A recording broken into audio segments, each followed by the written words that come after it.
Hey everyone, welcome back to the Living and Active Word podcast. I'm glad you could join this week. I've titled this episode, God Sees You. Let's find out why. Let's read verse 43. The following day, Jesus wanted to go to Galilee. He found Philip and said to him, "Follow me." Now Philip was from Bethsaida, the city of Andrew and Peter. Let's listen to the words of Jesus one more time. Follow me. Yes, Jesus invited Philip personally, specifically, come and follow me, walk with me. But also, this is to any of us, all of us, universally, follow me. Jesus oftentimes welcomed anyone to follow after him. He did say, though, if anyone wants to come after me, he must deny himself or crucify himself, and then he'll be able to follow me. Verse 45, Philip found Nathanael and said to him, "We have found him of whom Moses in the law and also the prophets wrote, Jesus of Nazareth, the son of Joseph." So Philip's so excited, and he goes to tell his friend Nathanael, potentially his co-worker, we're not sure. We have found him of whom Moses in the law and the prophets. You see, all of the Old Testament is important because it points to one person. That's Jesus. Whether it's the priest, whether it's the sacrificial lambs, whether it is the kings, whether it's the judges, whether it's Moses or Joshua or Samson, the whole thing points towards one person. Yes, of course, specific prophecies, they're about Jesus. Jesus said with his own mouth, when he was on the road to Emmaus with the two disciples after his resurrection, all the scriptures point towards me. And this is a fact. It's also important to notice at the end of this verse that Philip identifies Jesus as Jesus of Nazareth. Let's look at Nathanael's response to what Philip had told him. Verse 46, and Nathanael said to him, "Can anything good come out of Nazareth?" Nathanael was clearly and obviously skeptical, especially because nothing good had come out of Nazareth. It was an obscure place. It was unknown. It was insignificant. And there's a point here is that Jesus was a great example, is a great example for all of us of humility, right? He was born to poor parents, and where he lived, Nazareth, was insignificant. It's not about how great we are, but it's about what does God want to do, and how can I please God? And Jesus lived that way in a manner of humility. So let us follow his example. Then Philip said to him, "Come and see." Jesus saw Nathanael coming toward him and said, "Behold, an Israelite indeed, whom is no deceit." And this is quite a statement for Jesus to say. Here is a Israelite where there's no hypocrisy, no guile, no treachery. And as we're going to read, we're going to see that he's under a fig tree, and Jesus saw him under a fig tree. Nathanael was meditating or praying or reading about the story of Jacob. And through many commentators I've read that this would be a place where someone would go pray, meditate, or read, was under a fig tree. And so it seems as if Jesus knows exactly, obviously he does, he knows exactly what he's thinking, what he's meditating or reading. It's the story of Jacob, and he's playing with this idea that although Jacob was full of deceit and guile and trickery, this man, Nathanael, was not. And so he makes this claim about him, this truth claim, that he was a man with no deceit. Nathanael said to him, "How do you know me?"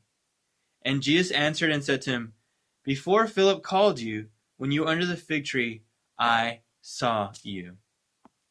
Once again, I titled this, God Sees You.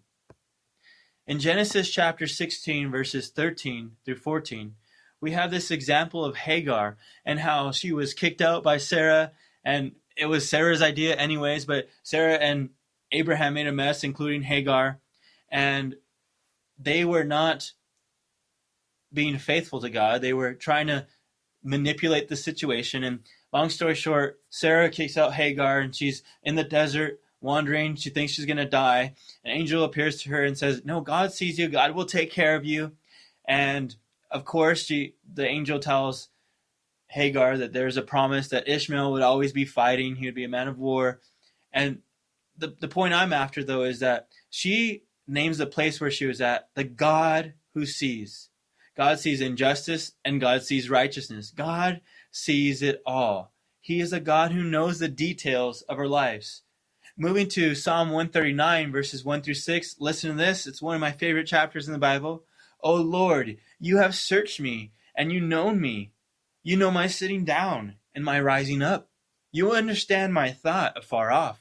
You comprehend my path and my lying down, and are acquainted with all my ways. For there is not a word on my tongue, but behold, O Lord, you know it altogether. You have hedged me behind and before, and laid your hand upon me. Such knowledge is too wonderful for me. It is high. I cannot attain it. And this is David speaking. But we serve and live for a God, and live with a God who sees all. There's a big word in Christianity. It's called omniscient. He knows all things. He's omnipresent as well. He's with us, as Psalm 139 tells us. There's nowhere we could go to flee from his presence.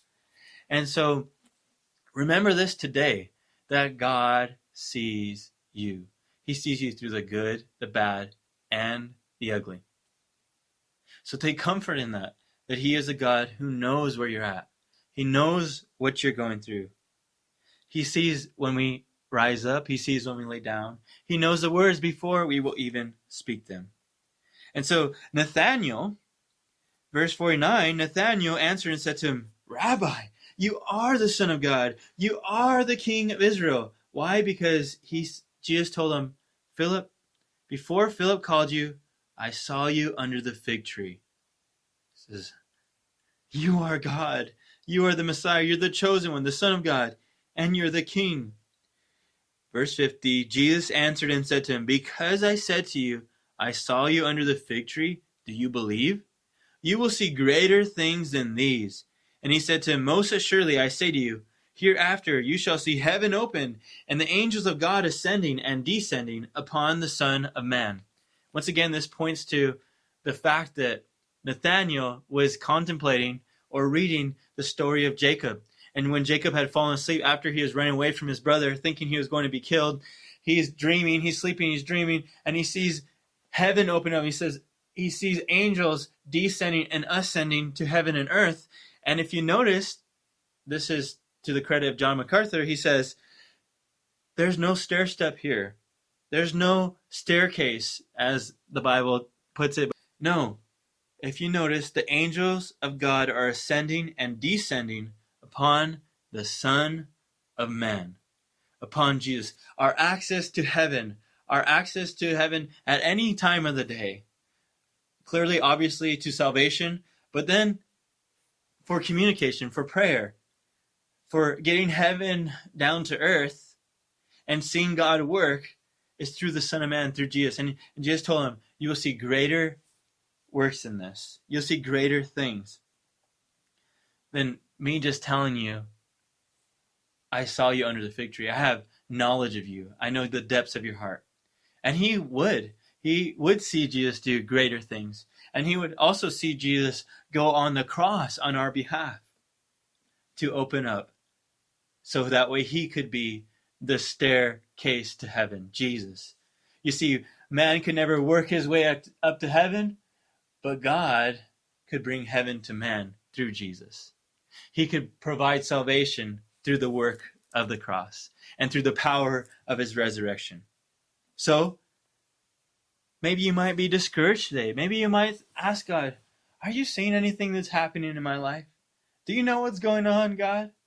Let me remind you through the scriptures that he does. That he does. Oftentimes we want God to be snappy, work in my timeline, do what I want to do. But that's not God. We got to trust him. We got to remember that he does see. He even collects our tears in a bottle. He knows the number of hairs on our head.